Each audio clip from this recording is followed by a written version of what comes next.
ಕ್ಷಮಿಸಲ್ಲ. ಕಾಂಗ್ರೆಸ್ ಪಕ್ಷ ಇರಬಹುದು, ಅವರ ಮೈತ್ರಿ ಪಕ್ಷಗಳಿರಬಹುದು, ಇವರನ್ನ ನಾವು ಎಂದೂ ಕ್ಷಮಿಸಲ್ಲ.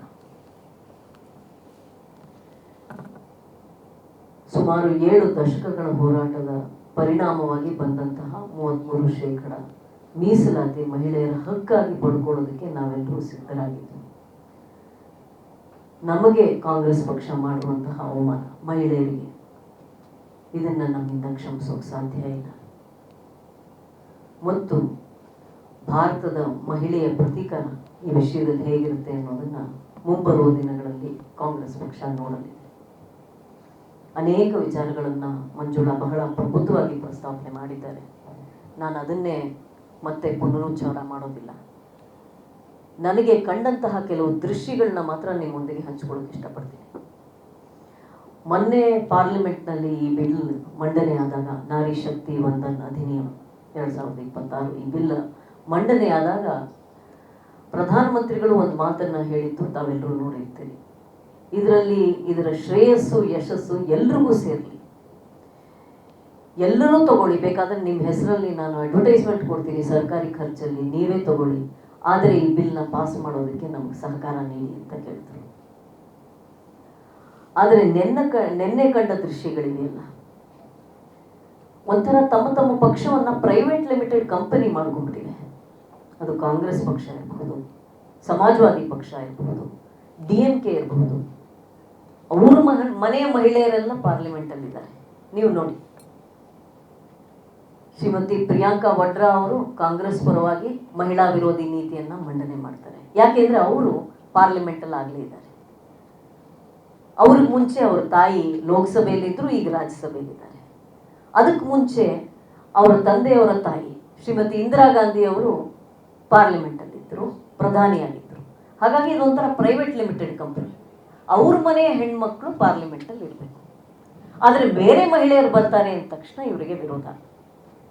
ನೀವು DMK ತಗೊಳ್ಳಿ, ಶ್ರೀಮತಿ ಕನಿಮೊಳಿಯವರು, ಅವರು ಪಾರ್ಲಿಮೆಂಟ್ ಅಲ್ಲಿ ಜೋರಾಗಿ ಈ ಪ್ರಸ್ತಾಪದ ವಿರುದ್ಧ ಮಾತಾಡಿದ್ರು. ಯಾವ ಮನಸ್ಸಿನಿಂದ ಮಾತಾಡ್ತಾರೆ ಅರ್ಥ ಆಗಲ್ಲ. ನಾವು 543 ಜನ ಇದ್ದೀವಿ, ನಮಗೆ ಮಾತನಾಡೋದಕ್ಕೆ ಅವಕಾಶ ಸಿಗಲ್ಲ. 850ಕ್ಕೆ ಹೋದರೆ ನಮಗೆ ಯಾವಾಗ ಅವಕಾಶ ಸಿಗುತ್ತೆ ಅಂತಾರೆ. ಇನ್ನೆಷ್ಟು ಅವಕಾಶ ಬೇಕ್ರಿ ನಿಮಗೆ? ನೀವೇ ಕೂತ್ಕೋಬೇಕಾ ಕುರ್ಚಿಯಲ್ಲಿ? ಭಾರತದ ಸಾಮಾನ್ಯ ಹೆಣ್ಮಗಳು ವಿಧಾನಸಭೆಗೆ ಲೋಕಸಭೆಗೆ ಪ್ರವೇಶ ಮಾಡಬಾರ್ದಾ? ಇದೇನು ನಿಮ್ಮ ಫ್ಯಾಮಿಲಿಗೆ ಮೀಸಲ? ಇದು ಅವ್ರದ್ದೊಂದು ಪ್ರೈವೇಟ್ ಲಿಮಿಟೆಡ್ ಕಂಪನಿ ಮನಸ್ಥಿತಿ. ಅದಾದ ಮೇಲೆ ಅವರು ಶ್ರೀಯುತ ಮುಲಾಯಂ ಸಿಂಗ್ ಯಾದವ್ ಅವರ ಮಗ ಅಖಿಲೇಶ್ ಯಾದವ್ ಅವರು ಎದ್ದು ನಿಂತು ಜೋರಾಗಿ ಈ ಬಿಲ್ ವಿರುದ್ಧ ಮಾತಾಡ್ತಾರೆ. ಹಿಂದೆ ಅವರ ಪತ್ನಿ ಕೂತಿದ್ದಾರೆ, ಅವ್ರ ಪತ್ನಿ ಲೋಕಸಭಾ ಸದಸ್ಯರು. ಇದು ನೋಡಿ, ಇದು ಪ್ರೈವೇಟ್ ಲಿಮಿಟೆಡ್ ಕಂಪನಿಗೆ ಅನ್ನೋದಕ್ಕೆ ಇದಕ್ಕಿಂತ ದೊಡ್ಡ ನಿದರ್ಶನ ಬೇಕಾ? ಈ ಕಡೆ ರಾಹುಲ್ ಗಾಂಧಿ ಅವ್ರ ತಂಗಿ, ಈ ಕಡೆ ಮುಲಾಯಂ ಸಿಂಗ್ ಯಾದವ್ ಪುತ್ರ ಅಖಿಲೇಶ್ ಯಾದವ್, ಮುಲಾಯಂ ಸಿಂಗ್ ಯಾದವ್ ಸೊಸೆ ಮೀರಾ ಯಾದವ್ ಅವ್ರ ಪತ್ನಿ.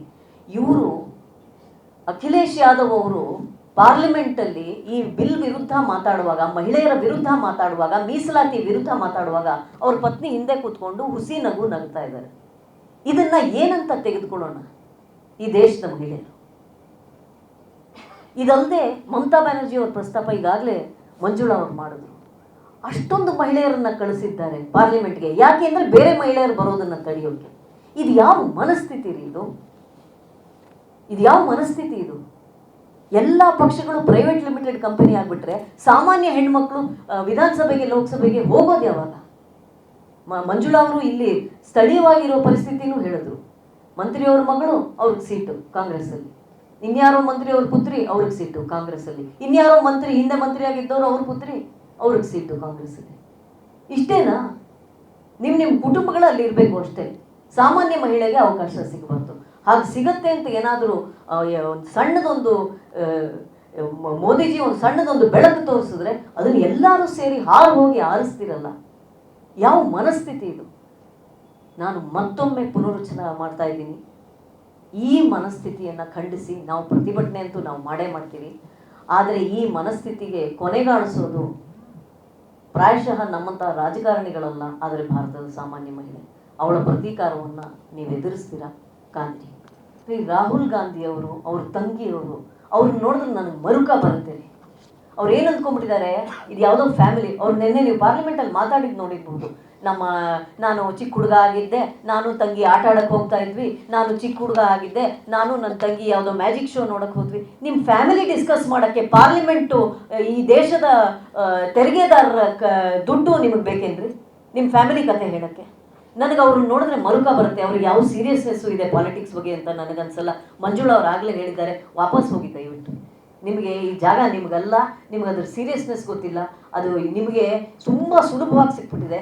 ಹಾಗಾಗಿ ಅದ್ರ ಬಗ್ಗೆ ನಿಮಗೆ ಗೌರವನೂ ಇಲ್ಲ, ಅದ್ರ ಮೌಲ್ಯನೂ ನಿಮ್ಗೆ ಗೊತ್ತಾಗುತ್ತೆ.